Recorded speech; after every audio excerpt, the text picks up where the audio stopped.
Capítulo 29. El día de Navidad venga usted a comer el pavo con nosotros. Me lo han mandado de León lleno de nueces. Será cosa exquisita. Además, tengo vino de mi tierra, un Valdiñón que se masca. Mesía no faltó a su promesa, y el día de Navidad comió en el caserón de los Ozores. El salón estaba ahora empapelado de azul y oro a cuadros.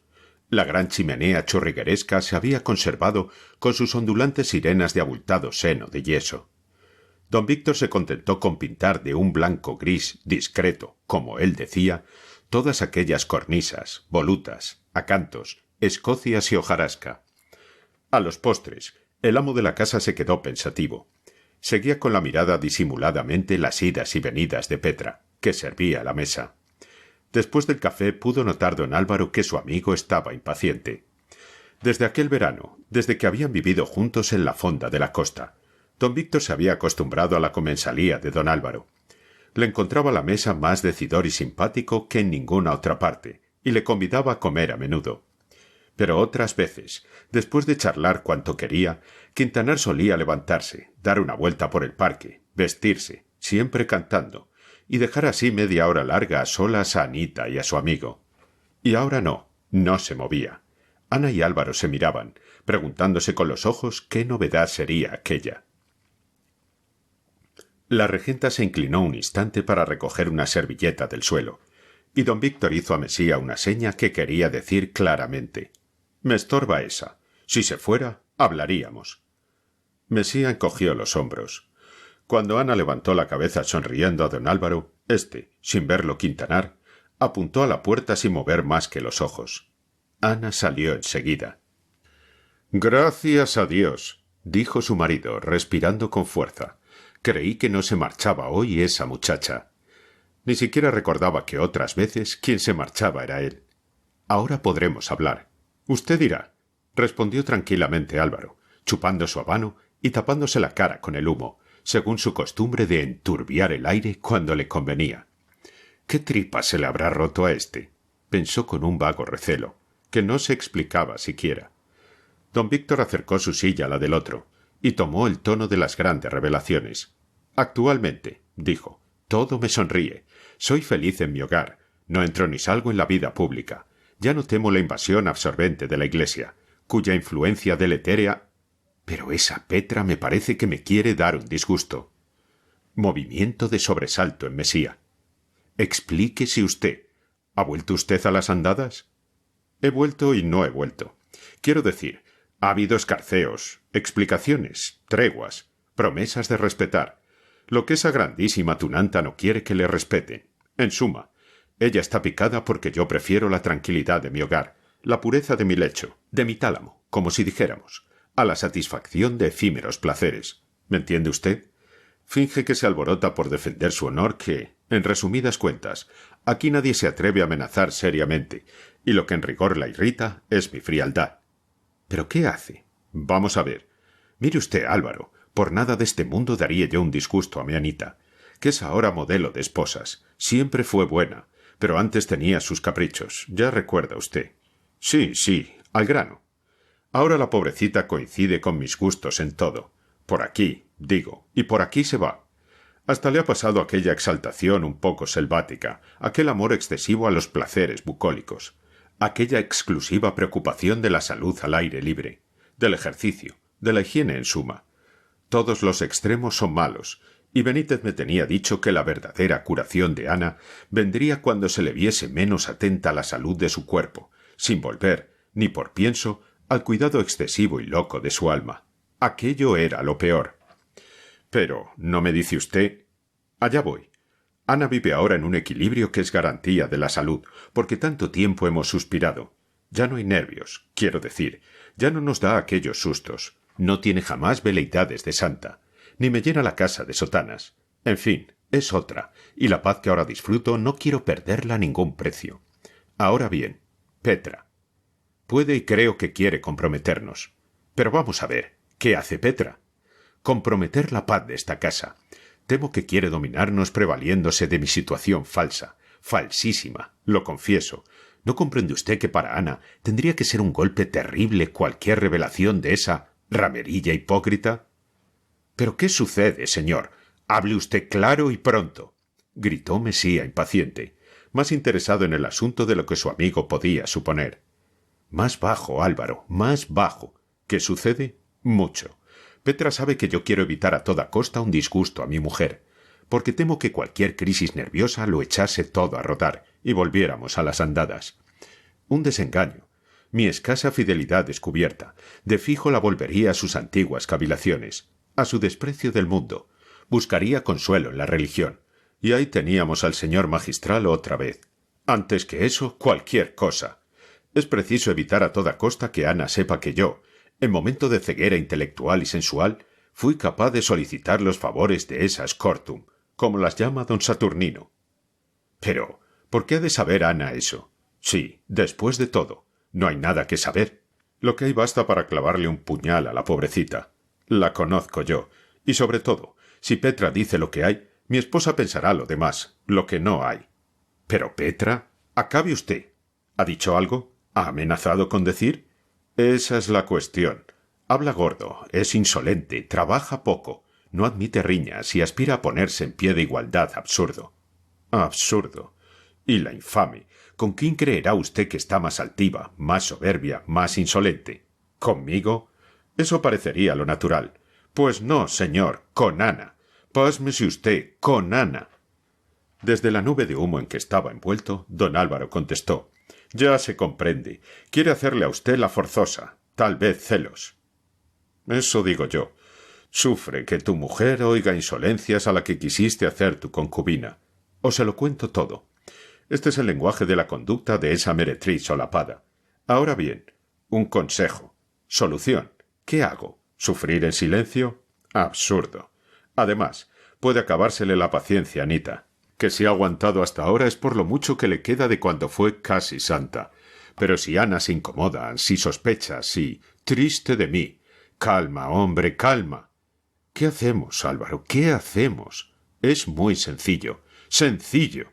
Sí, hay que echar a Petra de esta casa. Don Víctor saltó en su silla. Eso es cortar el nudo. Pues no hay más solución. Echarla.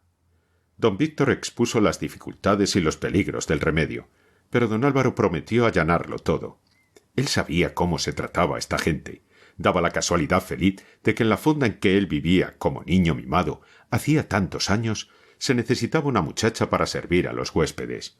Petra era que ni pintada para el caso. A ella la halagaría la proposición.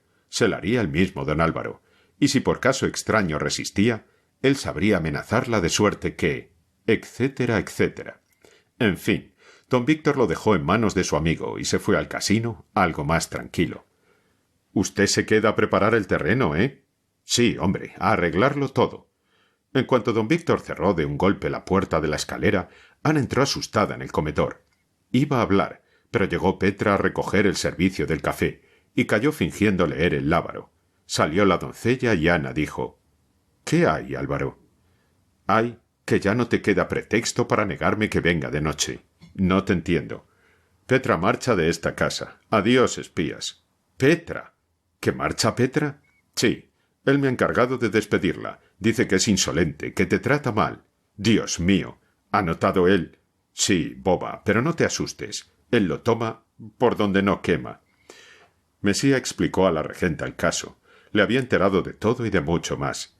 Las tentativas del mísero don Víctor eran para la regenta, gracias a las calumnias de Álvaro, delitos consumados. Pero ella no atribuía a esto la insolencia de la criada.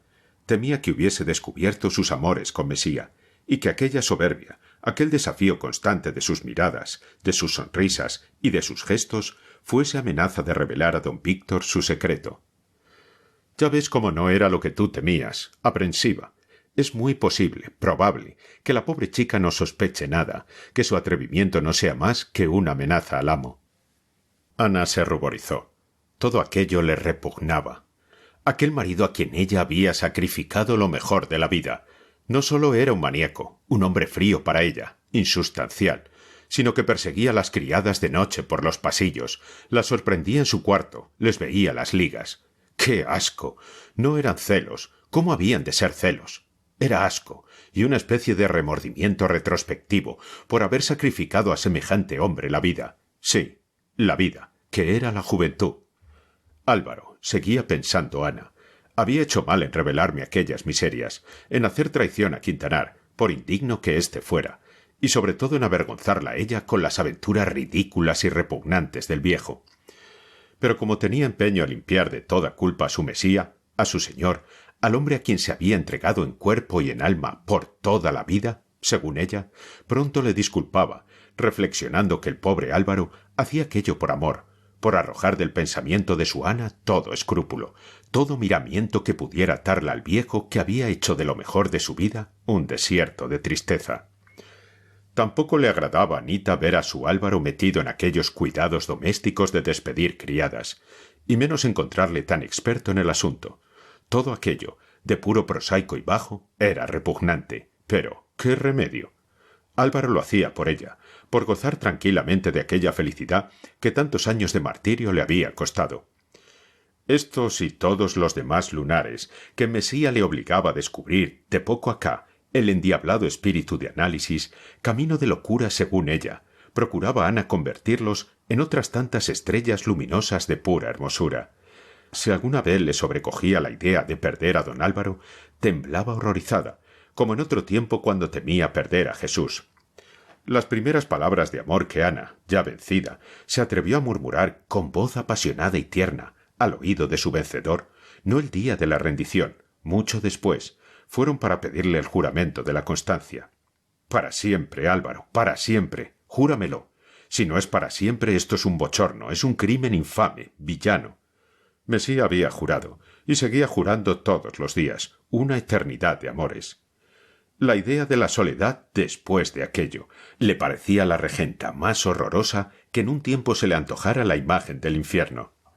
Con amor se podía vivir donde quiera, como quiera, sin pensar más que en el amor mismo, pero sin él volverían los fantasmas negros que ella a veces sentía rebullir allá en el fondo de su cabeza, como si asomaran en un horizonte muy lejano, cual primeras sombras de una noche eterna, vacía, espantosa. Ana sentía que acabarse el amor, aquella pasión absorbente, fuerte, nueva, que gozaba por la primera vez en la vida, sería para ella comenzar la locura. Sí, Álvaro, si tú me dejaras, me volvería loca de fijo. Tengo miedo a mi cerebro cuando estoy sin ti, cuando no pienso en ti. Contigo no pienso más que en quererte. Esto solía decir ella en brazos de su amante, gozando sin hipocresía, sin la timidez, que fue al principio real, grande, molesta para Mesía, pero que al desaparecer no dejó en su lugar fingimiento. Ana se entregaba al amor para sentir con toda la vehemencia de su temperamento, y con una especie de furor que groseramente llamaba Mesía, para sí, hambre atrasada. Él estuvo el primer mes asustado. Si los primeros días renegaba del miedo, de la ignorancia y de los escrúpulos, absurdos en una mujer casada de 30 años, según la filosofía del presidente del casino. Pronto vio tan colmada la medida de sus deseos, que llegó a inquietarle otro aspecto de sus amores. Nunca había sido más feliz. ¿Quería satisfacer el amor propio a quien la edad empezaba a dar algunos disgustos? Pues Ana, la mujer más hermosa de Vetusta, le adoraba. Y le adoraba por él, por su persona, por su cuerpo, por el físico. Muchas veces, si a él le daba por hablar largo y tendido, ella le tapaba la boca con la mano y le decía en éxtasis de amor: «No hables». Mesía no echaba esto a mala parte. También él reconocía que lo mejor era callar, dejarse adorar por buen mozo.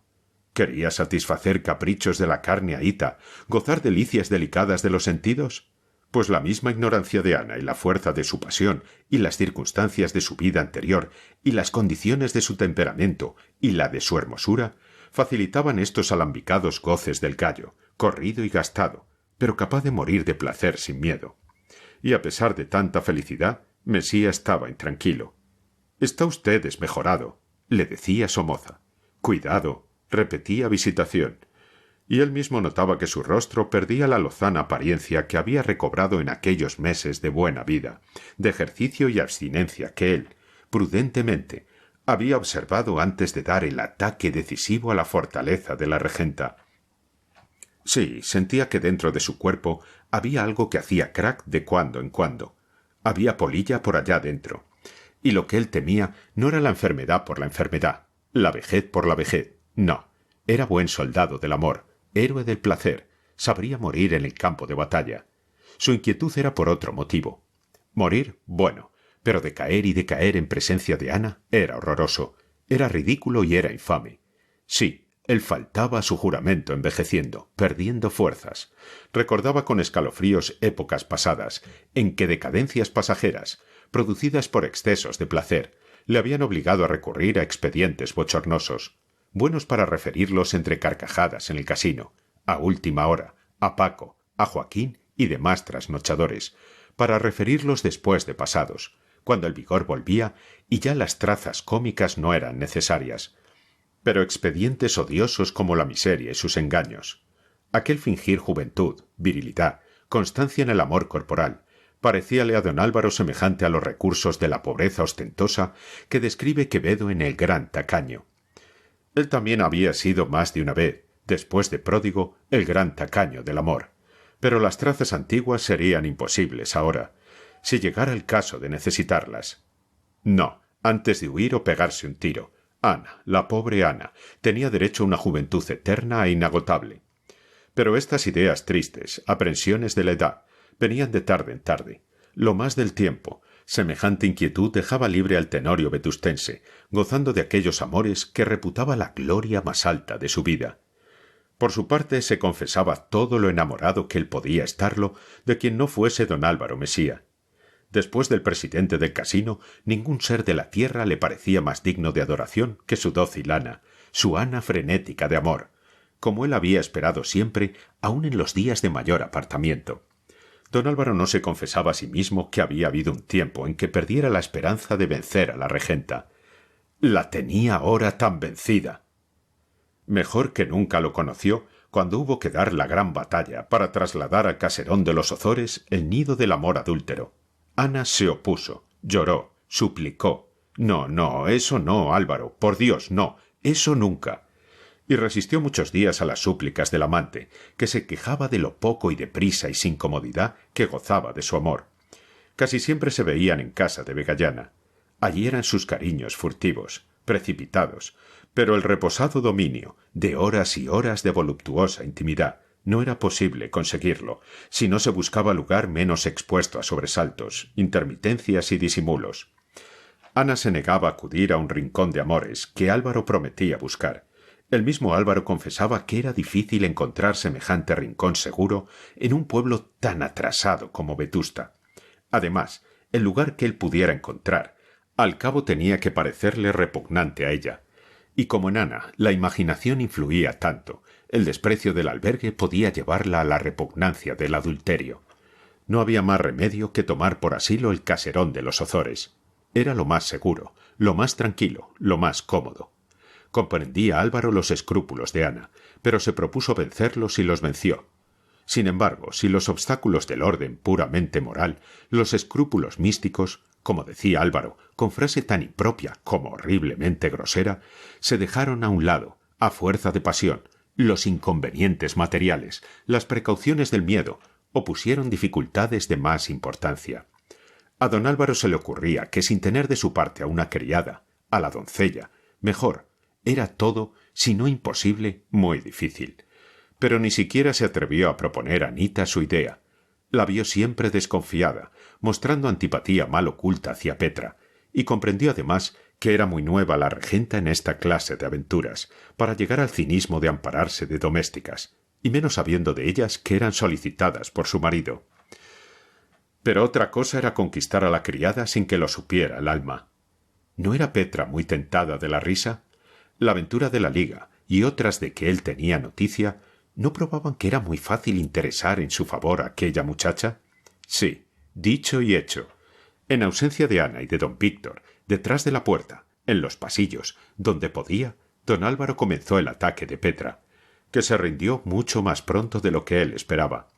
Pero había un inconveniente muy grave. A la chica se le ocurrió ser, o fingirse, desinteresada, preferir los locos juegos del amor a las propinas, ofrecer sus servicios, con discretísimas medias palabras y buenas obras, a cambio de un cariño que Mesía no estaba en circunstancias de prodigar. Pobre Ana, ¿qué sabía ella de todas estas complicaciones? No sabía tampoco don Álvaro tanto como él creía. Ignoraba, por ejemplo, que Petra podía permitirse el lujo de servirle bien a él sin pensar en el interés, sin más pago que el del amor con que el gallo vetustense ya no podía ser manirroto. No era Petra enemiga del vil metal, ni la ambición de mejorar de suerte y hasta de esfera, como ella sabía decir. Era floja pasión en su alma, concupiscente de arriba abajo. Pero en Mesía no buscaba ella esto. Le quería por buen mozo, por burlarse a su modo del ama, a quien aborrecía por hipócrita, por guapetona y por orgullosa. Le quería por vanidad, y en cuanto a servirle lo que él deseaba, también a ella le convenía por satisfacer su pasión favorita, después de la lujuria acaso, por satisfacer sus venganzas. Vengábase protegiendo ahora los amores de Mesía y Ana, del idiota de don Víctor, que se ponía a comprobar a las muchachas sin saber de la misa a la media. Vengábase de la misma regenta que caía, gracias a ella, en un agujero sin fondo, que estaba, sin saberlo la hipocritona, en poder de su criada, la cual el día que le conviniese podía descubrirlo todo. Tenía entre sus uñas a la señora. ¿Qué más quería ella? Todas las noches pasaba unas cuantas horas, la honra y tal vez la vida del amo, pendiente de un hilo que tenía ella, Petra, en la mano, y si ella quería, si ella se le antojaba, ¡zas! Todo se aplastaba de repente, ardía el mundo. Y como si esto en vez de un placer, en vez de una gloria, fuese para Petra una carga, un trabajo, el mejor mozo de Vetusta le pagaba el servicio con amores de señorito, que eran los que ella había saboreado siempre con más delicia, por un instinto de señorío que siempre la había dominado. Pero además gozaba de otra venganza más suculenta que todas estas la endiablada moza. Y el magistral. El magistral la había querido engañar, la había hecho suya. Ella se había entregado, creyendo pasar enseguida a la plaza que más envidiaba en Vetusta, la de Teresina. Petra sabía lo bien que colocaba doña Paula a todas las que eran por algún tiempo doncellas en su casa. Teresina, a quien esperaba para muy pronto una colocación de señorona, allá en cierta administración de bienes del amo, casada con un buen mozo. Teresina la había enterado de lo que ella no había podido observar y adivinar. Le había abierto los ojos y llenado la boca de agua. Petra comprendía que la casa del magistral era el camino más seguro para llegar a casarse y ser señora o poco menos. La ocasión había llegado. Después de la romería de San Pedro, creía ella que todo era cuestión de semanas, de esperar una oportunidad. Teresina saldría pronto bien colocada, y entraría ella en su puesto. Pero no fue así. El magistral no volvió a solicitar a Petra. Cuando tuvo que hablarla, no fue para asuntos que a ella directamente le importasen. Fue, ¡qué vergüenza!, para comprarla como espía. Cierto es que el provisor le prometió para muy pronto la plaza de Teresina, con todas las ventajas que su amiga disfrutaba e iba a disfrutar. Pero de todas suertes a ella se la había engañado, o mejor, se había engañado ella. Pero esto no quería reconocerlo la orgullosa rubia. Era el caso que, en su opinión, el magistral era amante de doña Ana hacía mucho tiempo, y que la escena del bosque del vivero la interpretó la vanidad de la criada como una victoria de su belleza, que había hecho caer en pecado de inconstancia al canónigo. Creyó Petra que don Fermín la quería a ella ahora después de haber querido a su ama. Caprichos así había visto ella muchos. Cuando se convenció de que don Fermín, por mucho que disimulase, estaba enamorado como un loco de la regenta, furioso de celos, y de que no había sido su amante ni con 100 leguas, y de que a ella, a Petra, sólo la había querido por instrumento.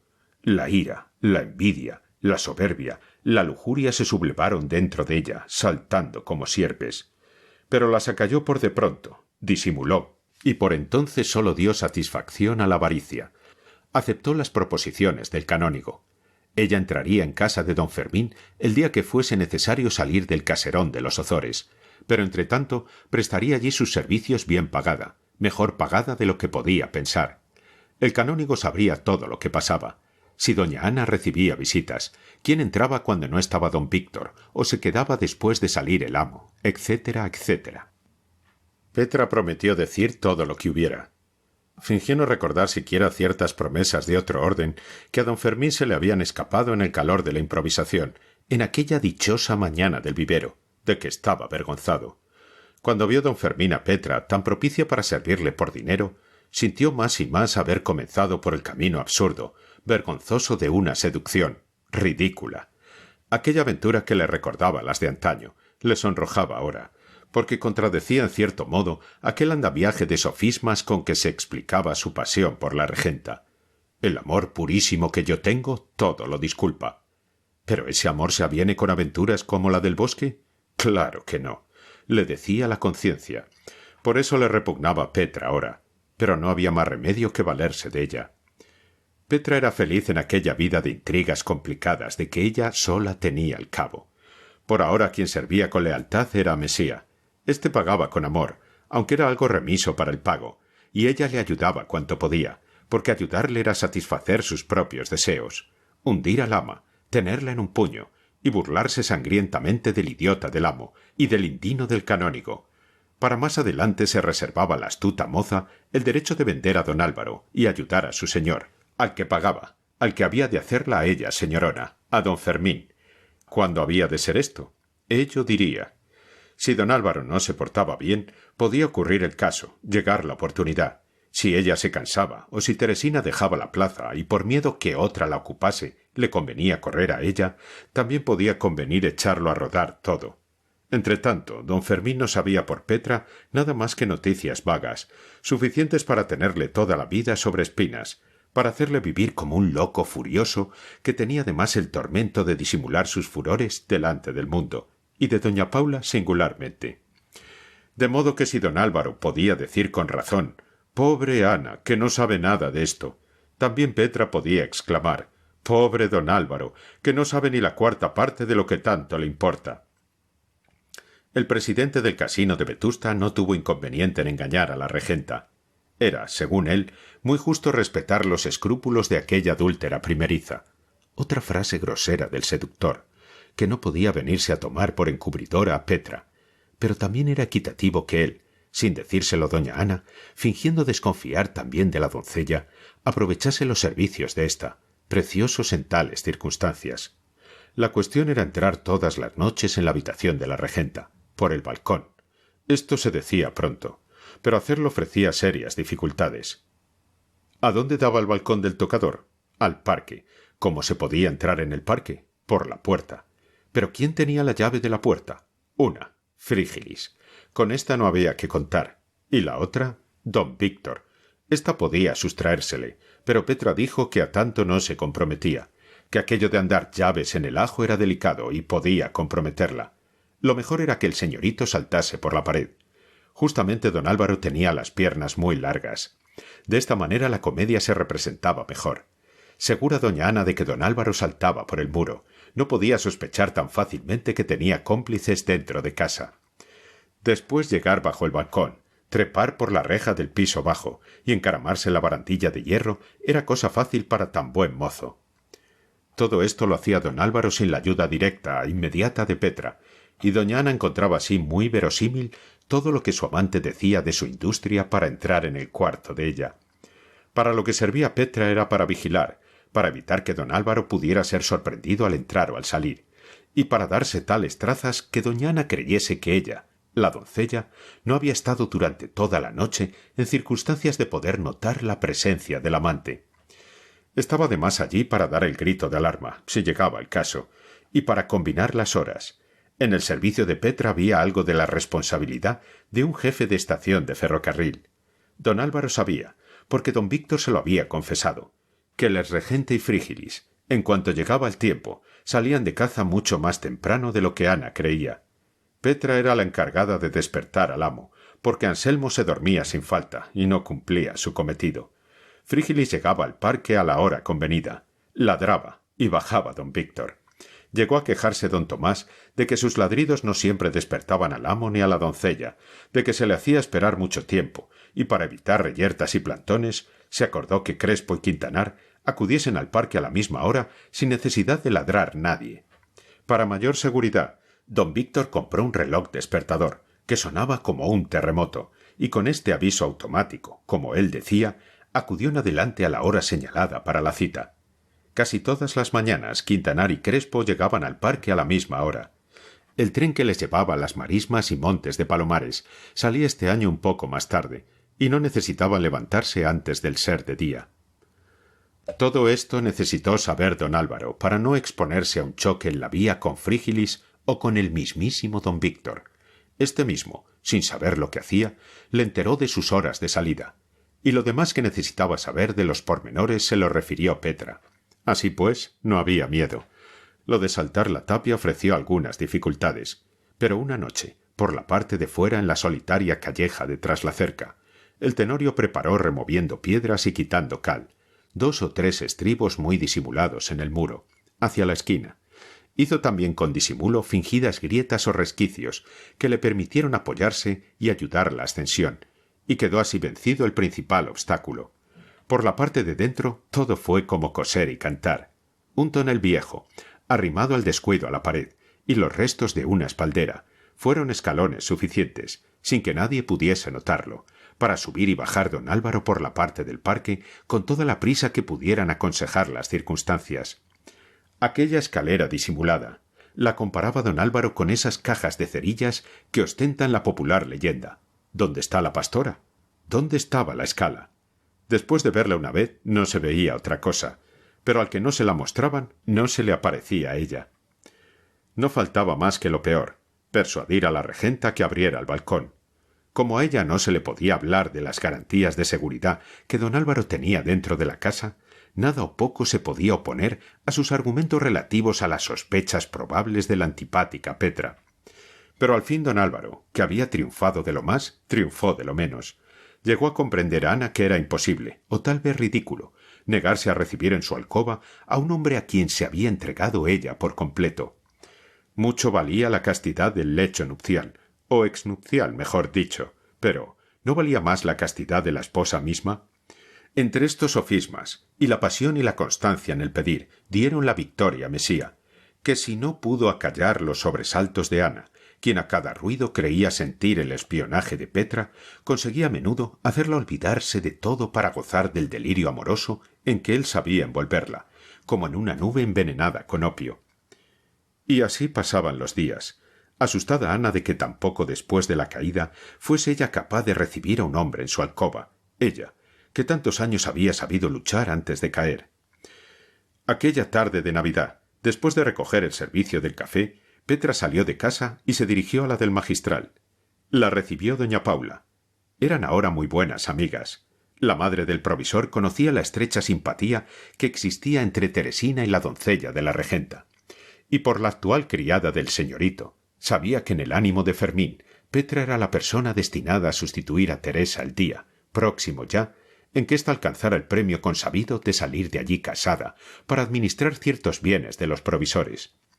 Doña Paula, que entendía medias palabras, y aun sin necesidad de ellas, ganosa de satisfacer aquel deseo de su hijo, según su política constante, y de satisfacerle de una manera pulcra, intachable en la forma, anticipándose a él, había resuelto tomar la iniciativa y ofrecer a Petra, ella misma, aquel puesto que la rubia lúbrica tanto ambicionaba. La proposición se hizo aquella tarde. Teresina iba a salir de casa de un día a otro. Petra aceptó sin titubear, temblando de alegría. Hasta que estuvo en el caserón de vuelta, no se le ocurrió pensar que aquella felicidad suya acarreaba la desgracia de muchos, y hasta cierto punto su propio daño. Adiós amores con don Álvaro, amores cada vez más escasos, más escatimados por el libertino gracioso, que iba menudeando las propinas y encareciendo las caricias, pero al fin amores señoritos, que la tenían orgullosa. ¿Qué hacer? No cabía duda. Ser prudente, coger el codiciado fruto, entrar en aquella canonjía, en casa del magistral. Para esto era preciso echar a rodar todo lo demás, romper aquel hilo que ella tenía en la mano, y del que estaban colgadas la honra, la tranquilidad, tal vez la vida de varias personas. Al pensar esto, Petra se encogió de hombros. Se le figuró ver que caía la regenta, y se aplastaba, que caía el magistral, y se aplastaba, que caía don Víctor, y se convertía en tortilla, que el mismo don Álvaro rodaba por el suelo hecho añicos. No importaba. Había llegado el momento. Si perdía la ocasión, la vacante de Teresina, podía entrar otra, y adiós señorío futuro. No había más remedio que ocupar la plaza inmediatamente. Pero entonces había que decírselo todo al provisor, porque en saliendo de aquella casa ya no podía ser espía, ni ayudar al que la pagaba a abrir los ojos de aquel estúpido de don Víctor, que, como era natural, querría vengarse, castigar a los culpables, que sería lo que necesitaba el canónigo, puesto que él no podía con sus manteos al hombro ir a desafiar a don Álvaro. Petra discurría perfectamente en estas materias, porque leía folletines, la colección de las novedades, que dejara en un desván doña Anuncia, y sabía quién desafía a quién, llegado el caso de descubrirse los amores de una señora casada. El que desafía es el marido, no un pretendiente desairado, y mucho menos siendo cura. No había duda. El magistral la necesitaba a ella en el caserón llegado el momento crítico. Si salía antes y después no le servía, podía echarla de casa por inútil. Había que hacerlo todo pronto, inmediatamente. ¿Y qué iba a hacer? Una traición. Eso desde luego. Pero, ¿cómo? En esto pensaba cuando entró en el comedor, ya al oscurecer, a preparar la lámpara. Sintió que la sujetaban por la cintura y le daban un beso en la nuca. Era el otro. Pobre. No sabía lo que le aguardaba. Don Álvaro, después de su conversación con Ana, la había hecho retirarse y se había quedado solo en el comedor para dar el ataque a Petra y proponerle entre caricias, de que cada día le pesaba más, el cambio de amos. No era cierto que hubiese vacante en la fonda, pero allí era el amo y se crearía la vacante.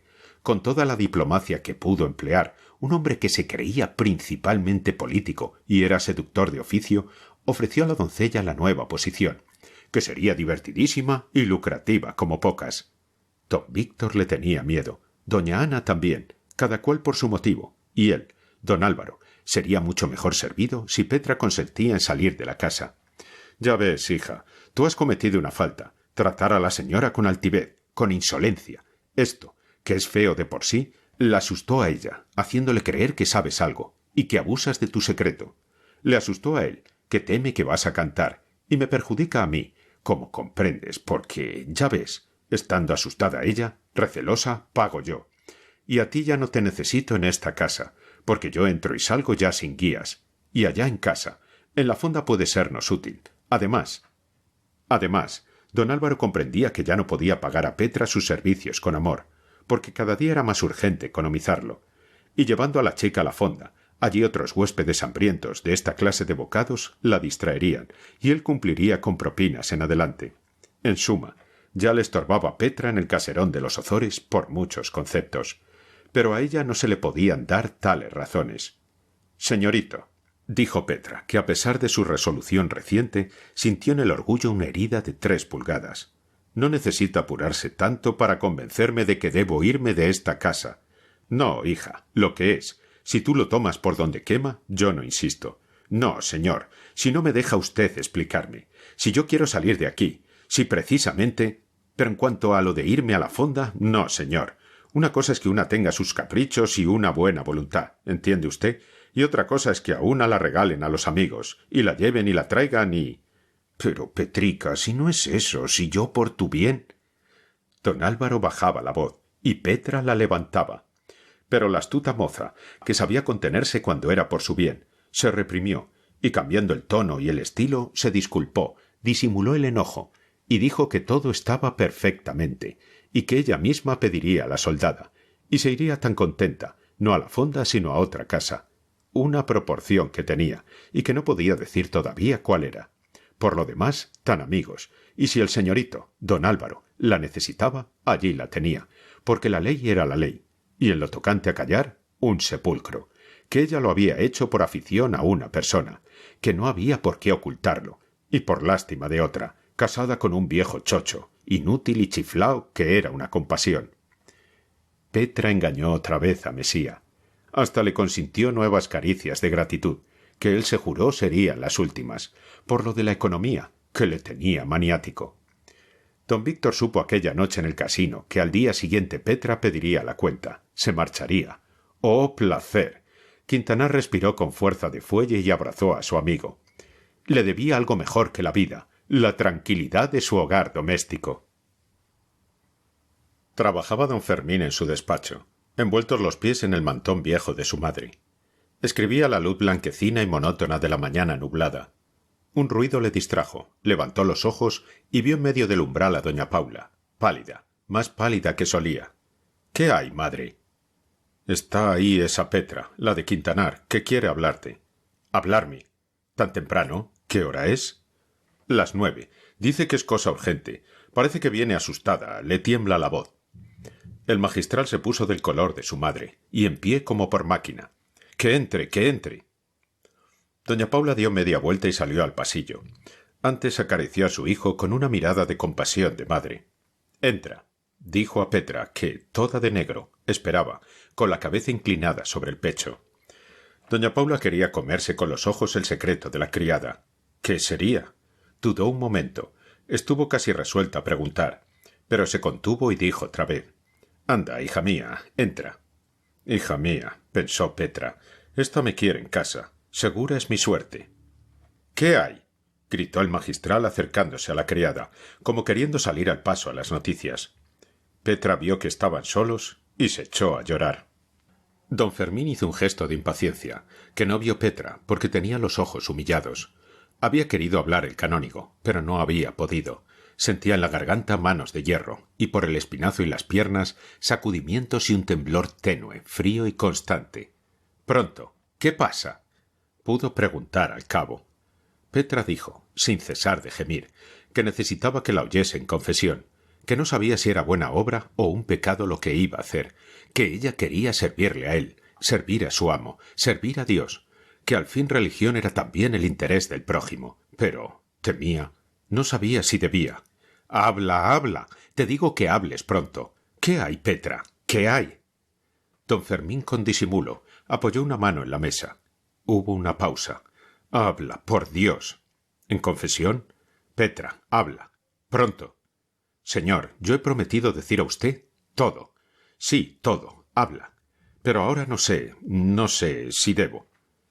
Don Fermín corrió a la puerta, la cerró por dentro, y volviéndose rápido y con ademán descompuesto, gritó, sujetando con fuerza el brazo de la criada: —¡Déjate de disimulos! ¡Habla o te arranco yo las palabras! Petra le miró cara a cara, fingiendo humildad y miedo. Quería ver el gesto que ponía aquel canónigo al saber que la señorona se la pegaba.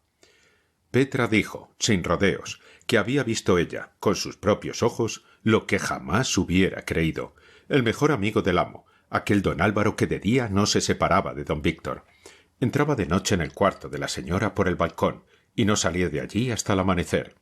Ella le había visto una noche, creyendo que soñaba, porque se había puesto a espiar, creyendo así desvanecer ciertas sospechas. Pero ¡ay! Era verdad, era verdad. Aquel infame había pervertido a la señorita, una santa. Bien temía don Fermín. Petra seguía hablando, pero hacía rato que de pas no la oía.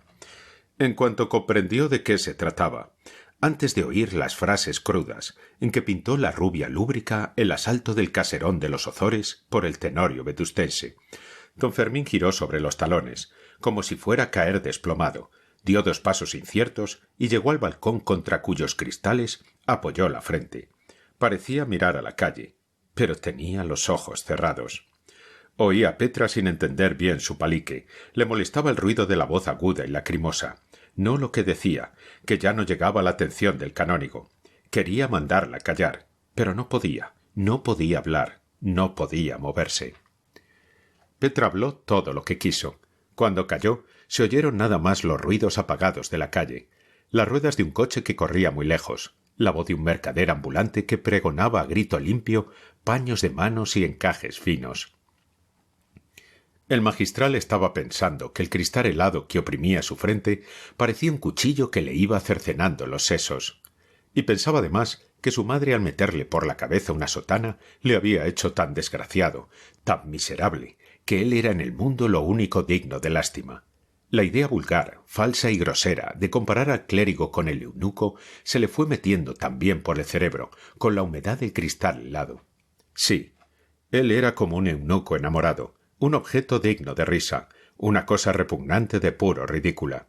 Su mujer, la regenta, que era su mujer, su legítima mujer, no ante Dios, no ante los hombres, ante ellos dos, ante él sobre todo, ante su amor, ante su voluntad de hierro, ante todas las ternuras de su alma.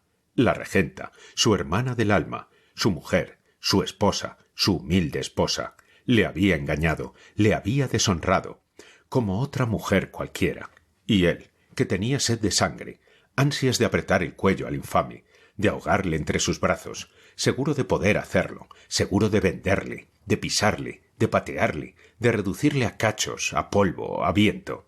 Él, atado por los pies con un trapo ignominioso, como un presidiario, como una cabra, como un rocín libre en los prados. Él, misérrimo cura, ludilibrio de hombre disfrazado de Anafrodita. Él tenía que callar, morderse la lengua, las manos, el alma, todo lo suyo, nada del otro, nada del infame, del cobarde que le escupía en la cara, porque él tenía las manos atadas. ¿Quién le tenía sujeto? El mundo entero. 20 siglos de religión, millones de espíritus ciegos, perezosos, que no veían el absurdo porque no les dolía a ellos, que llamaban grandeza, abnegación, virtud a lo que era un suplicio injusto, bárbaro, necio y sobre todo cruel. Cruel. Cientos de papas, doncellas de concilios, miles de pueblos, millones de piedras de catedrales y cruces y conventos. Toda la historia, toda la civilización, un mundo de plomo, yacían sobre él, sobre sus brazos, sobre sus piernas, eran sus grilletes. Ana, que le había consagrado el alma, una fidelidad y un amor sobrehumano, le engañaba como a un marido idiota, carnal y grosero. Le dejaba para entregarse a un miserable lechuguino, a un fatuo, a un elegante de similor, a un hombre de yeso, a una estatua hueca. Y ni siquiera lástima le podía tener el mundo, ni su madre, que creía adorarle, podía darle consuelo, el consuelo de sus brazos y de sus lágrimas. Si él se estuviera muriendo, su madre estaría a sus pies mesándole el cabello, llorando desesperada, y para aquello, que era mucho peor que morirse, mucho peor que condenarse. Su madre no tenía llanto, abrazos, desesperación, ni mirada siquiera. Él no podía hablar, ella no podía adivinar, no debía. No había más que un deber supremo, el disimulo. Silencio, ni una queja, ni un movimiento. Quería correr, buscar a los traidores, matarlos. ¿Sí? Pues silencio, ni una mano había que mover, ni un pie fuera de casa. Dentro de un rato sí, a coro, tal vez a decir misa, a recibir a Dios.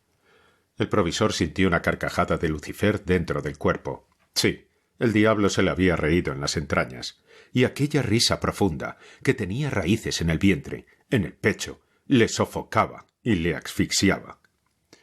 Abrió el balcón de un puñetazo, y el aire frío y húmedo le trajo la idea lejana de la realidad, y oyó la tos discreta de Petra, que aguardaba allí, detrás, clavándole los ojos en la nuca. Cerró el balcón don Fermín, volvióse y miró con ojos de idiota a la rubia que enjuagaba lágrimas villanas. ¿No necesitaba un instrumento para luchar, para hacer daño? Aquel era el único que tenía. Petra callaba inmóvil, esperando servir a su dueño. Gozaba voluptuosa delicia viendo padecer al canónigo, pero quería más, quería continuar su obra, que la mandasen clavar en el alma de su ama, de la orgullosa señorona, todas aquellas agujas que acababa de hundir en las carnes del clérigo loco. Una voz lenta, ronca, mate, que no parecía haber sonado en el despacho, voz de ventrílocuo. ¿Y tú? ¿Qué piensas hacer ahora? ¿Yo? Dejar aquella casa, señor. ¿No quiere ser franco? Pensó Petra. Pues que padezca. Él vendrá a buscarme por donde quiero que me busque. Dejar aquella casa, repitió. ¿Qué he de hacer? Yo no quiero ayudar con mi silencio a la vergüenza del amo. Remediarlo no puedo, pero puedo salir de aquella casa. ¿Y a ti? ¿No te importa el honor de don Víctor? Así agradeces el pan, que comiste tantos años. Señor, yo, ¿qué puedo hacer por él? En saliendo nada. Pues me echan. ¿Ellos? Sí, ellos.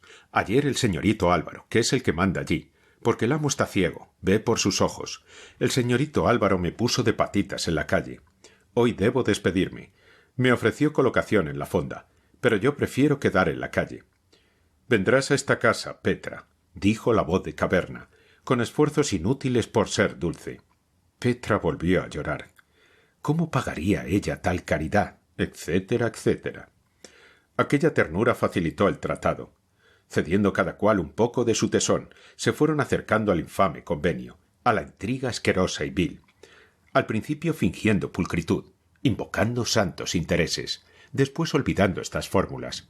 Y por fin el magistral ofreció a la moza asegurar su suerte, colmar su ambición, y ella poner ante los ojos de Quintanar su vergüenza de modo tan evidente, tan palpable que aquel señor, si corría sangre de hombre por su cuerpo, tuviese que castigar a los traidores como tenían bien merecido. Al terminar aquella conferencia hablaban como dos cómplices de un crimen difícil. El magistral excusaba palabras, pero no las que aclaraban su proyecto. ¿Qué iba a hacer Petra para poner a la vista del estúpido Quintanar aquella vergüenza? ¿Revelaciones? No podían hacérsele. ¿Anónimos? Eran expuestos. ¿Qué? No, señor, nada de eso.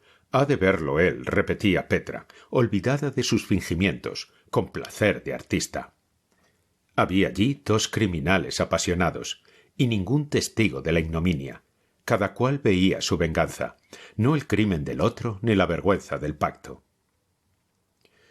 Cuando Petra salió de casa del magistral, éste sintió dentro de sí un hombre nuevo.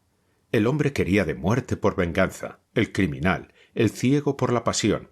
El asesino, sí, el asesino. La otra era su instrumento, el asesino él. Y no le pesaba, no. 100 muertes para los infames. ¿Qué haría don Víctor? ¿De qué comedia antigua se acordaría para vengar su ultraje cumplidamente? ¿La mataría a ella primero? ¿Iría a buscarle a él? Al día siguiente, 27 de diciembre, don Víctor y Frígilis debían tomar el tren de Roca Tajada a las 8:50 para estar en las marismas de Palomares a las 9:30 próximamente. Algo tarde era para comenzar la persecución de los pavos y alcaravanes, pero no había de establecer la empresa un tren especial para los cazadores, así que madrugaba menos que otros años. Quintanar preparaba su reloj despertador, de suerte que le llamase con un estrépito rísono a las 8 en punto.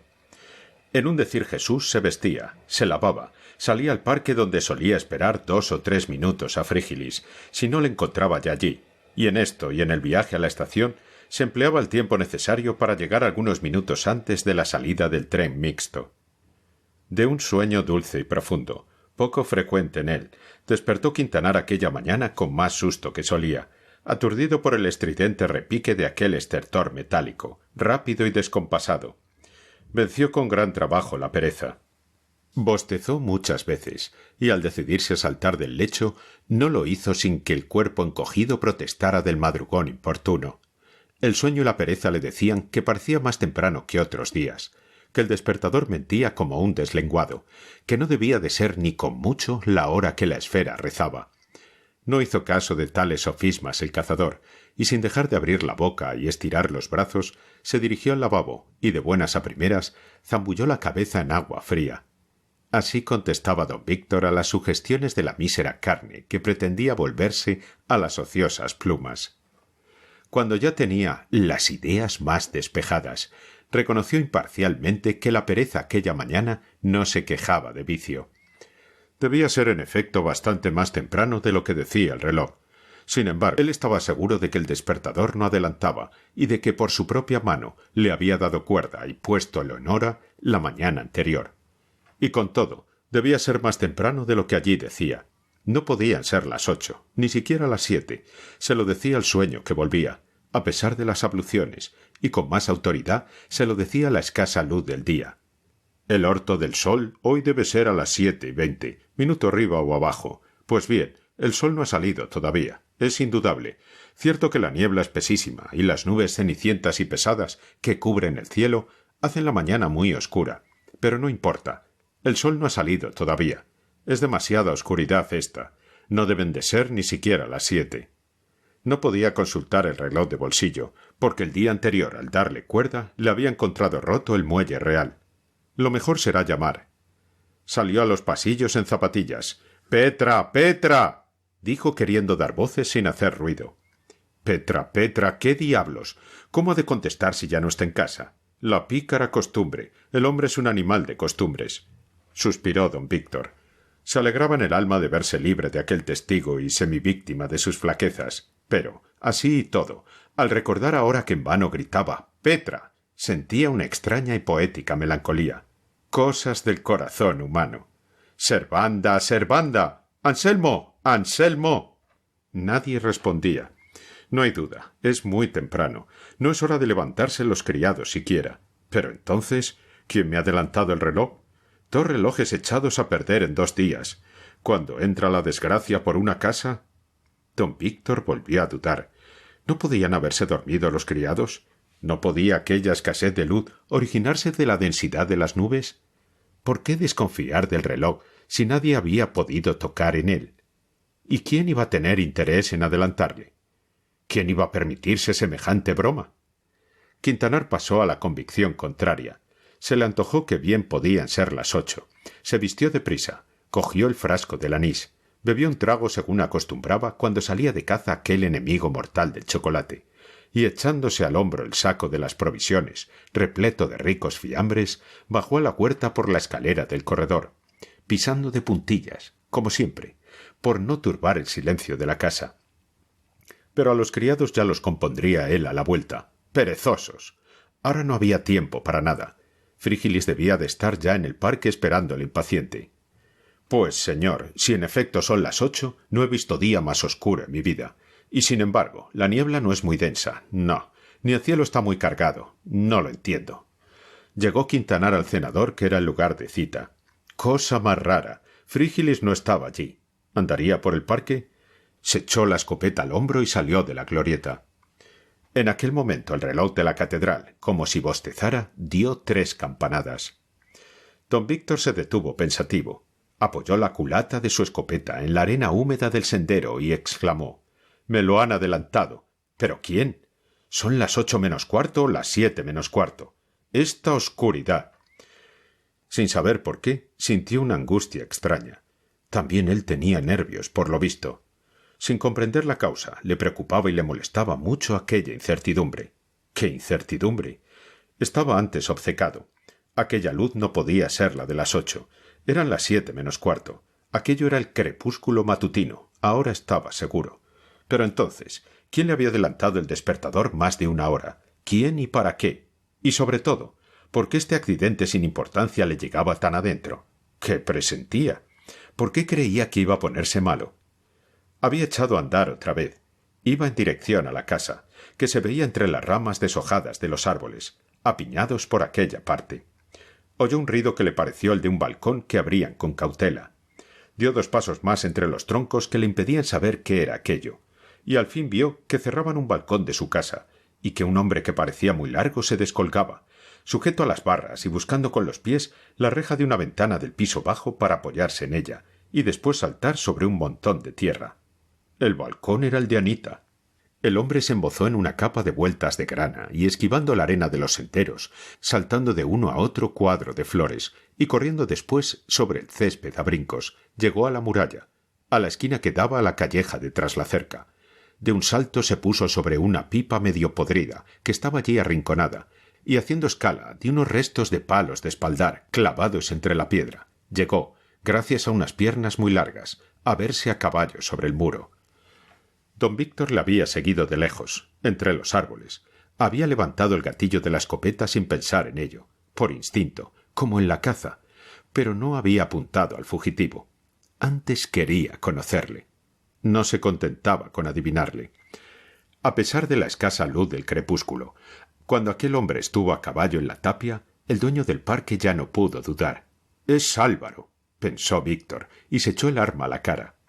Mesía estaba inquieto, mirando hacia la calleja, inclinado el rostro, atento solo a buscar las piedras y resquicios que le servían de estribos en aquel descendimiento. «Es Álvaro», pensó otra vez don Víctor, que tenía la cabeza de su amigo al extremo del cañón de la escopeta. Él estaba entre árboles. Aunque el otro mirase hacia el parque, no le vería.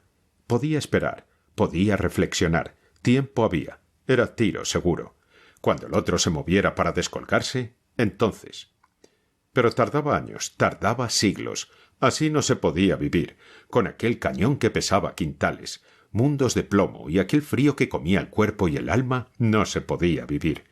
Mejor suerte hubiera sido estar al otro extremo del cañón, allí sobre la tapia. Sí, sí, él hubiera cambiado de sitio, y eso que el otro iba a morir. Era Álvaro, y no iba a durar un minuto. ¿Caería en el parque o a la calleja? No cayó. Descendió sin prisa del lado de tras la cerca, tranquilo, acostumbrado a tal escalo, conocido ya de las piedras del muro. Don Víctor le vio desaparecer sin dejar la puntería y sin osar mover el dedo que apoyaba en el gatillo. Ya estaba Mesía en la calleja, y su amigo seguía apuntando al cielo. «¡Miserable! ¡Debí matarle!», gritó don Víctor cuando ya no era tiempo, y como si le remordiera la conciencia, corrió a la puerta del parque. La abrió, salió a la calleja y corrió hacia la esquina de la tapia, por donde había saltado su enemigo. No se veía a nadie. Quintanar se acercó a la pared y vio en sus piedras y resquicios la escalera de su deshonra. Sí, ahora lo veía perfectamente, ahora no veía más que eso. ¿Y cuántas veces había pasado por allí, sin sospechar que por aquella tapia se subía la alcoba de la regenta? Volvió al parque, reconoció la pared por aquel lado, la pipa medio podrida arrimada al muro, como al descuido, los palos del espaldar roto formaban otra escala. Aquella la veía todos los días 20 veces, y hasta ahora no había reparado lo que era. Una escala. Aquello le parecía símbolo de su vida.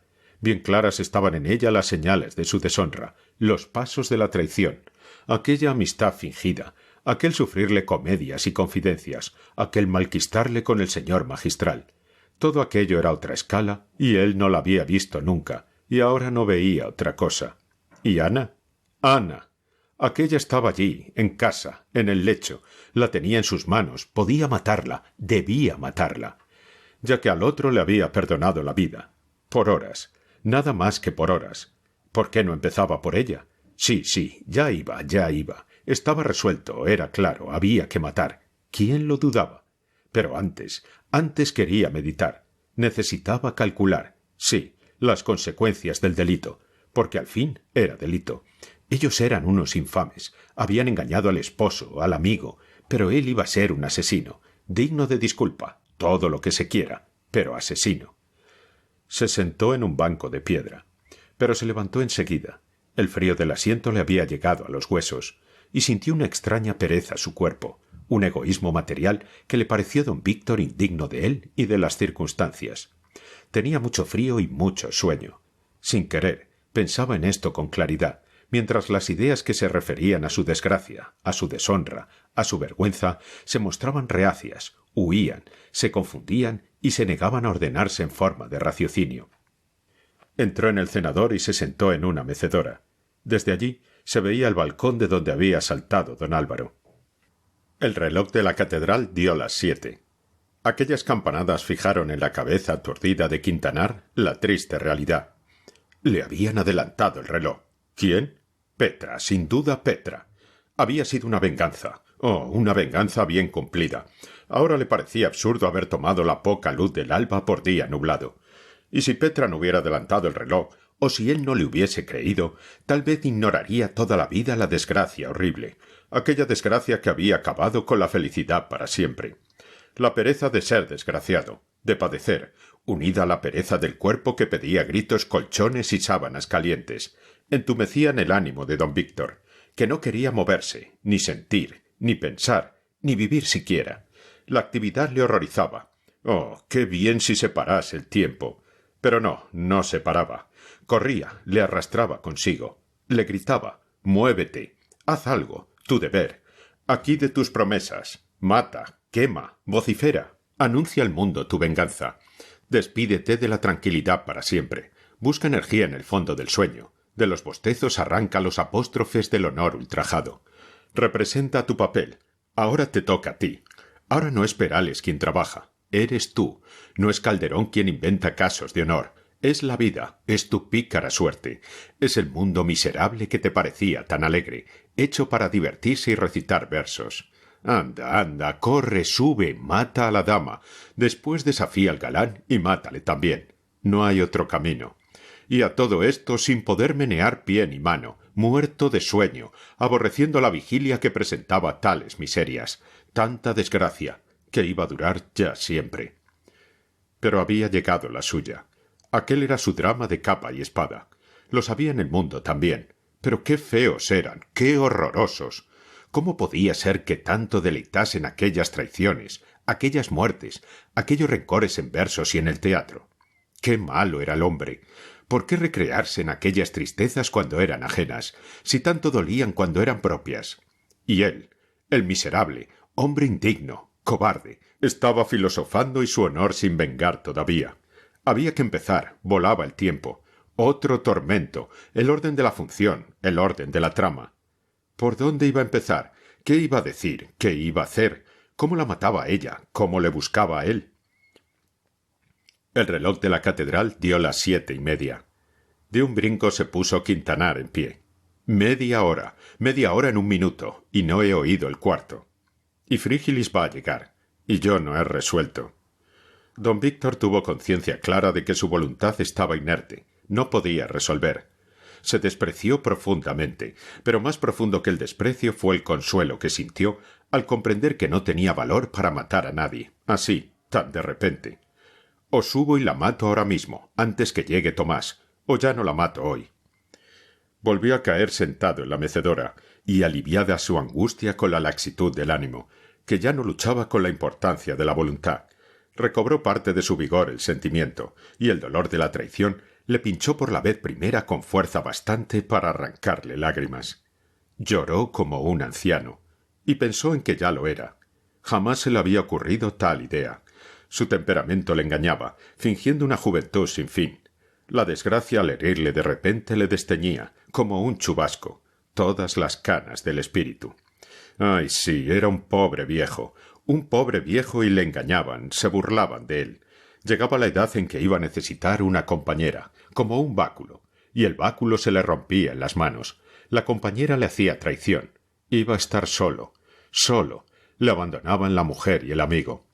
El dolor, la lástima de sí mismo, trajeron a su pensamiento ideas más naturales y oportunas que las que despertara, entre fantasmas de fiebre y de insomnio, la indignación contrahecha por las lecturas románticas y combatida por la pereza, el egoísmo y la flaqueza del carácter.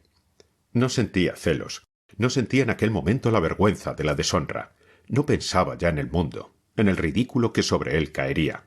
Pensaba en la traición, sentía el engaño de aquella Ana a quien había dado su honor, su vida, todo. Ay, ahora veía que su cariño era más hondo de lo que él mismo creyera. Queríala más ahora que nunca, pero claramente sentía que no era aquel amor de amante, amor de esposo enamorado, sino como de amigo tierno, y de padre, sí, de padre dulce, indulgente y deseoso de cuidados y atenciones. Matarla. Eso se decía pronto. Pero matarla. Bah, los cómicos matan enseguida, los poetas también, pero no matan de veras. Pero una persona honrada, un cristiano no mata así, de repente, sin morirse él de dolor, a las personas a quien vive unido con todos los lazos del cariño, de la costumbre. Su Ana era como su hija, y él sentía su deshonra como la siente un padre.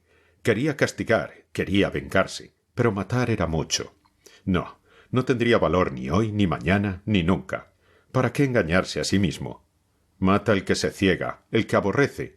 Él no estaba ciego, no aborrecía, estaba triste hasta la muerte, ahogándose entre lágrimas heladas. Sentía la herida, comprendía todo lo ingrata que era ella, pero no la aborrecía, no quería, no podría matarla. Al otro sí. Álvaro tenía que morir, pero frente a frente, en duelo. No de un tiro, no. Con una espada lo mataría. Aquello era más noble, más digno de él. Frígilis tenía que encargarse de todo. Pero, ¿cuándo? ¿Ahora? ¿En cuanto llegase? No. Tampoco se atrevía a decírselo así, de repente. Después de hablar con alma humana de tan vergonzoso descubrimiento, ya no había modo de volverse atrás, esto es, de cambiar de resolución, de aplazar ni modificar la venganza. En cuanto alguien lo supiera, había que proceder deprisa, con violencia. Lo exigía así el mundo, las ideas del honor. Él era al fin un marido burlado, y a ella habría que llevarla a un convento. Y él se volvería a su tierra, si no le mataba Mesía. Se escondería en la Almunia de don Godino. Al llegar aquí se acordó el infeliz esposo que Ana, meses antes, le proponía un viaje a la Almunia.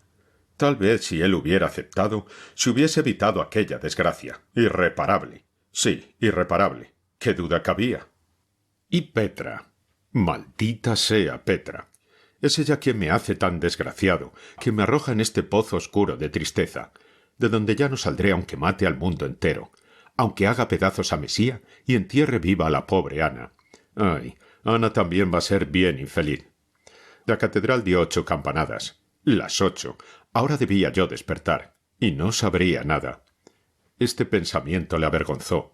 En su cerebro estalló la palabra grosera con que el vulgo mal hablado nombra a los maridos que toleran su deshonra. Y la ira volvió a encenderse en su pecho. Sopló con fuerza y barrió el dolor tierno. «¡Venganza! ¡Venganza!», se dijo. «O soy un miserable, un ser digno de desprecio». Sintió pasos sobre la arena, levantó la cabeza y vio a su lado a Frígilis. «Hola, parece que se ha madrugado», dijo Crespo, que gustaba de ser siempre el primero. «Vamos, vamos», contestó don Víctor, volviendo a levantarse y después de colgar la escopeta del hombro. La presencia de Frígilis le había asustado. Sacó fuerzas de flaqueza para tomar un partido de repente. Se resolvió por fin. Resolvió callar, disimular, ir a caza. Allá en los prados de las marismas, cuando se quedara solo en acecho, en todo aquel día triste que iba a ser tan largo, meditaría. Y a la vuelta acaso tendría ya formado su plan, y consultaría con Tomás y le mandaría desafiar al otro, si era esto lo que procedía. Por ahora callar, disimular. Aquello no podía echarse a volar así como quiera. El descubrimiento que debía Petra no era para revelado sin su cuenta y razón. A Frígilis podía decírsele todo, pero a su tiempo. Salieron del parque. El mismo Quintanar cerró la verja con su llave. Crespo iba delante. Miró don Víctor hacia el fondo de la huerta, hacia el caserón que ya le parecía otro. ¿Qué hacía? ¿Era un cobarde aplazando su venganza? No, porque... Ellos no sospechan nada, no escaparían, no había miedo. Silencio y disimulo. Esto hacía falta ahora. Y reflexionar mucho. Cualquier cosa que hiciera iba a ser tan grave. Le acongojaba la idea de la inmensa responsabilidad de sus propios actos.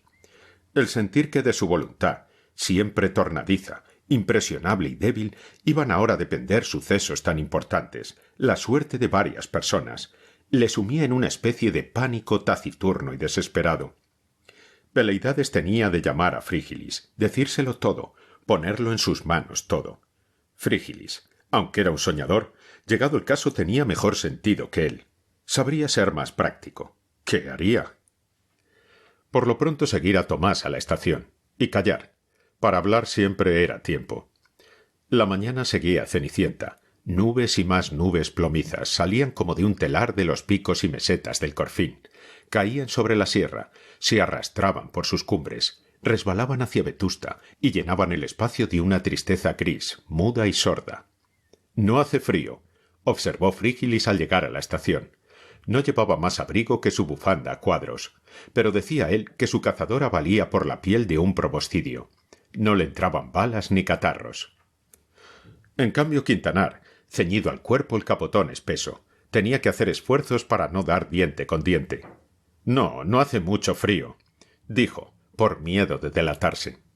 Afortunadamente este es un sonámbulo que no se fija nunca en si los demás tienen cara de risa o cara de vinagre.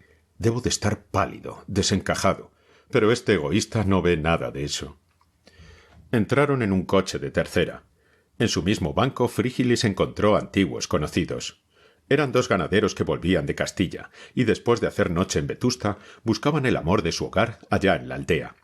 Crespo, como si no hubiera en el mundo penas, ni amigos que se ahogaban en ellas, alegre, con aquel insultante regocijo que le inspiraba a él la helada en las mañanas más frías del año. Frotaba las manos y hablaba del precio de las reses y de las ventajas de la parcería, locuaz, como nunca se le veía en Vetusta. Parecía que, según el tren se alejaba de los tejados de un rojo sucio, casi pardo de la ciudad triste, sumida en sueño y en niebla, el alma de Frígilis se ensanchaba, respiraba a su gusto aquel pulmón de hierro. No sospechaba que el ciego, tan inoportunamente alegre y decidor, que su amigo, su mejor amigo, al romper la marcha al tren, había tenido tentaciones de arrojarse al andén, y después de tirarse por la ventanilla a la vía, y correr desalado a Vetusta, entrar en el caserón de los Ozores, y coser a puñaladas el pecho de una infame. Sí, todo esto había querido hacer don Víctor, que se sintió morir de vergüenza y de cólera contra los infames adúlteros y contra sí mismo, en cuanto notó que el tren se movía y le alejaba del lugar del crimen, de su deshonra y de su venganza necesaria. «Soy un miserable, soy un miserable», gritaba por dentro Quintanar, mientras el tren volaba y Vetusta se quedaba ya lejos. Tan lejos, detrás de las lomas y de los árboles desnudos, ya solo se veía la torre de la catedral, como un gallardete negro destacándose en el fondo blanquecino de Corfín, envuelto por la niebla que el sol tibio iluminaba de soslayo. «Huyo de mi deshonra. En vez de lavar la afrenta, huyo de ella. Esto no tiene nombre. Oh, sí lo tiene». Y ¡zas! El nombre que tenía aquello, según Quintanar, estallaba como un cohete de dinamita en el cerebro del pobre viejo. «Soy un tal, soy un tal». Y se lo decía a sí mismo con todas sus letras, y tan alto que le parecía imposible que no le oyeran todos los presentes. Pero el tren huía de Vetusta, silbaba, le silbaba a él, y él no tenía el valor de arrojarse a tierra, de volver al pueblo. Iba a tardar más de 12 horas en ver el caserón. Aplazaba su venganza más de 12 horas. Pasaron un túnel y no quedó ya nada de Vetusta ni de su paisaje. Era otro panorama. Estaban a espaldas de la sierra. Montes rojizos, lomas monótonas como oleaje simétrico, se extendían cerrando el horizonte a la izquierda de la vía. El cielo estaba oscuro por aquel lado. Bajas las nubes, que como grandes sacos de ropa sucia, se deshilachaban sobre las colinas de lontananza. A la derecha campos de maíz, ahora vacíos, enseñaban la tierra, negra con la humedad. Entre las manchas de las tierras desnudas aparecía el monte bajo, de trecho en trecho, las pomaradas ahora tristes con sus manzanos sin hojas, con sus ramos afilados, que parecían manos y dedos de esqueleto. Por aquel lado el cielo prometía despejarse. La niebla hacía palidecer las nubes altas y delgadas, que empezaban a rasgarse. Sobre el horizonte, hacia el mar, se extendía una franja lechosa, uniforme y de un matiz constante. Sobre los castañares, que semejaban ruinas y mostraban descubiertos los que eran en verano misterios de su follaje, sobre los bosques de robles y sobre los campos desnudos y las pomaradas tristes, pasaban de cuando en cuando, en triángulo macedónico, bandadas de cuervos, que iban hacia el mar, como náufragos de la niebla, silenciosos a ratos, y a ratos lamentándose con graznar lúgubre que llegaba a la tierra apagado, como una queja subterránea. Mientras Frígilis hablaba de la conveniencia de abandonar el cultivo del maíz y de cultivar los prados con intensidad, don Víctor, apoyada la cabeza sobre la tabla dura del coche de tercera, miraba al cielo pardo y veía desaparecer entre la niebla una falange de cuervos por aquel desierto de aire. Ya parecían polvos de imprenta, después aprensión de la vista, después nada. «Lugarejo, 2 minutos», gritó una voz rápida y ronca. Don Víctor asomó la cabeza por la ventanilla. La estación, triste cabaña muy pintada de chocolate y muerta de frío, estaba al alcance de su mano, o poco más distante. Sobre la puerta, asomada a una ventana, una mujer rubia, como de 30 años, daba de mamar a un niño. «Es la mujer del jefe. Viven en este desierto. Felices ellos», pensó Quintanar. Pasó el jefe de la estación, que parecía un pordiosero. Era joven, más joven que la mujer de la ventana parecía. Se querrán. Ella por lo menos le será fiel. Después de esta conjetura, don Víctor se dejó caer otra vez en su asiento. Cerró los ojos, tapó el rostro cuanto pudo con una mano. El tren volvió a moverse. El ruido del hierro y de la madera y la trepidación uniforme eran como canción que atraía el sueño. Quintanar, sin pensar en ello, medía el ritmo de las ruedas pesadas y crujientes con el compás de una marcha que cantaba su tordo, aquel tordo orgullo de la casa. Después midió el paso del tren con los de cierta polca, y después se quedó dormido. Media hora después llegaban a la estación en que dejaban el tren para tomar a pie la carretera que los conducía a las marismas de Palomares. Don Víctor despertó asustado, gracias a un golpe que le dio en el hombro Frígilis. Había soñado 1000 disparates inconexos. Él mismo, vestido de canónigo con traje de coro, casaba en la iglesia parroquial del vivero a don Álvaro y a la regenta. Y don Álvaro estaba en traje de clérigo también, pero con bigote y perilla. Después los tres juntos se habían puesto a cantar el barbero, la escena del piano. Él, don Víctor, se había adelantado a las baterías para decir con voz cascada: «Cuando la mía Rosina». El público de las butacas había graznado al oírle como un solo espectador. Todas las butacas estaban llenas de cuervos que abrían el pico mudo y retorcían el pescuezo con ondulaciones de culebra. Una pesadilla, pensó Quintanar, y entre dormido y despierto emprendía la marcha a pie por la carretera de Palomares abajo.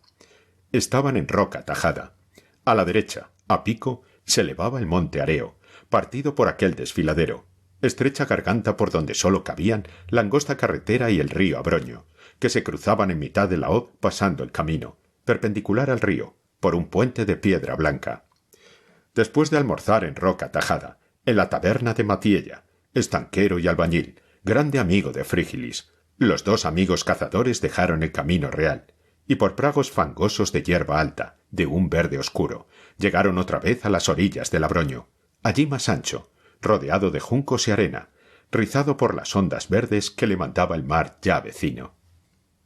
Frígilis y Quintanar pasaron el río en una barca.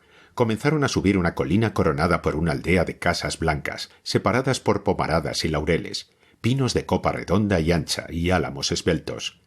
El verde de los pinares y de los laureles y de algunos naranjos de las huertas, sobre el verde más claro de las praderas en declive, limpias y como recortadas con tijeras, alegraba la cumbre resaltando bajo el cielo lechoso y entre las paredes blancas, que se comían toda la luz del día, difusa y como cernida a través de las nubes delgadas.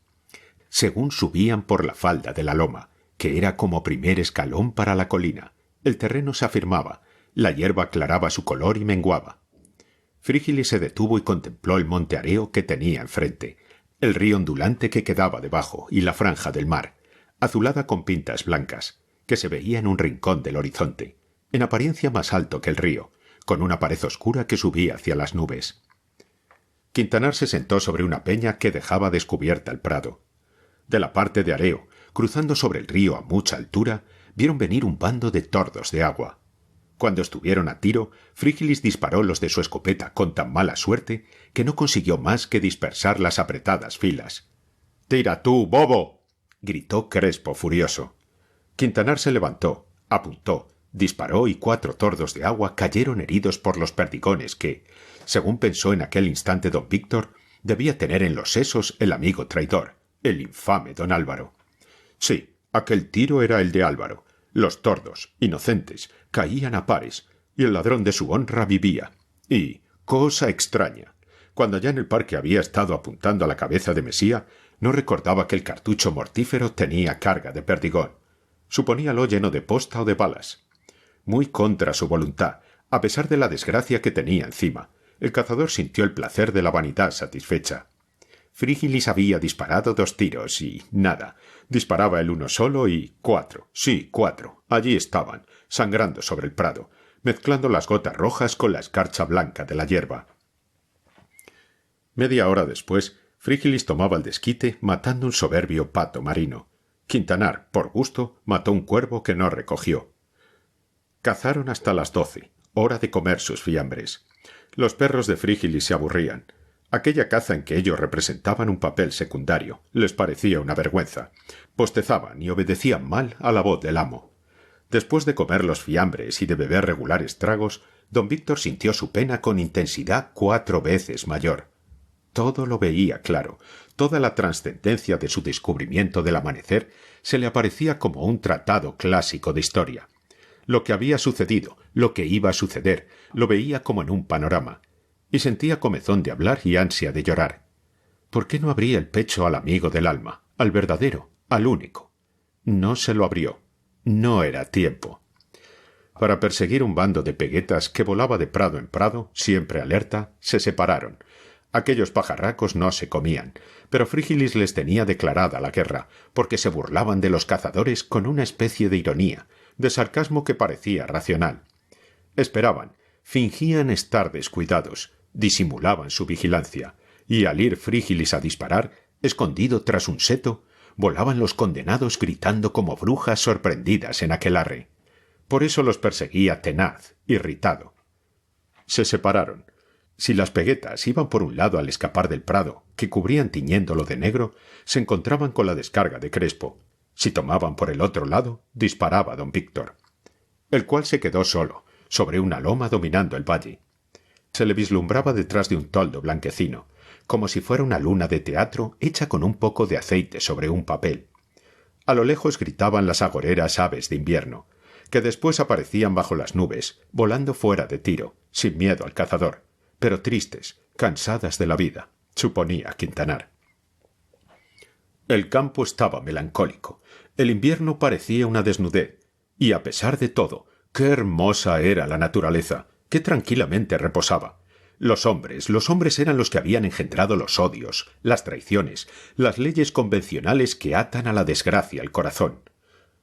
La filosofía de Frígilis, aquel pensador agrónomo que despreciaba la sociedad con sus falsos principios, con sus preocupaciones, exageraciones y violencias, se le presentó a Quintanar, a quien el cuerpo repleto le pedía siesta, como la filosofía verdadera, la sabiduría única, eterna.